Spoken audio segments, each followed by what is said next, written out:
మార్గం ఎంచుకునే మనసు. పొలిమేరలో మధ్యలో ఒక చిన్న గ్రామం ఉండేది. ఆ ఊరిలో రఘునాథ్ అనే యువకుడు ఉండేవాడు. అతను నిజాయితీగా శ్రమ కోసం జీవించే మంచి మనిషి. రఘునాథ్కి స్నేహితుడు హరీష్. అతనికి మాత్రం సులువైన మార్గం అంటేనే ఇష్టం. ఎప్పుడూ తక్కువ శ్రమతో ఎక్కువ పొందాలనే ఆశ. ఒకరోజు వాళ్ళిద్దరూ ఉద్యోగం కోసం ఒక పట్టణానికి వెళ్ళాలి అనుకున్నారు. మార్గంలో ఒక పాత ఆశ్రమం దగ్గర బ్రహ్మశ్రీ అనే వృద్ధ తపస్వి ఉన్నాడు.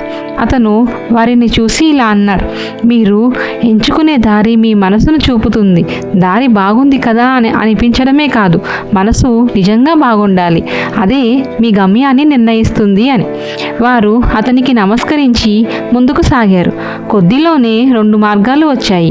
ఒకటి బాగా పక్కా రహదారి, మెత్తగా అందంగా పూలతో ఉంది. ఇంకో దారి మట్టితో రాళ్లతో పాదముద్రలతో నిండిపోయి ఉంది.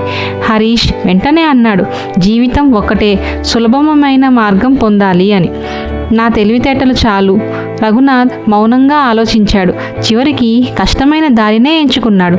ఆ దారి అంత సులువు కాదు. రాళ్ళు, గందరగోళం, కొంతమంది నిందించే మాటలు ఉంటాయి. కానీ రఘునాథ్ వెనక్కి తిరగలేదు. కాలం గడిచింది. హరీష్ త్వరగా పెద్ద ఉద్యోగం పొందాడు. తన తెలివితేటలతో బాగా సంపాదించాడు. కానీ రోజులు గడిచే కొద్దీ అతనికి జీవితంలో ఏదో ఖాళీతనం ఏర్పడింది. వాస్తవమైన ఆనందం లేదని అర్థమైంది. అతడు చేసిన మోసాలు అతడి మనసును నిలిపేశాయి. రఘునాథ్ మాత్రం తన దారిలో మనుషులను అర్థం చేసుకున్నాడు. ఇతరుల జీవితాల్లో వెలుగులా మారాడు.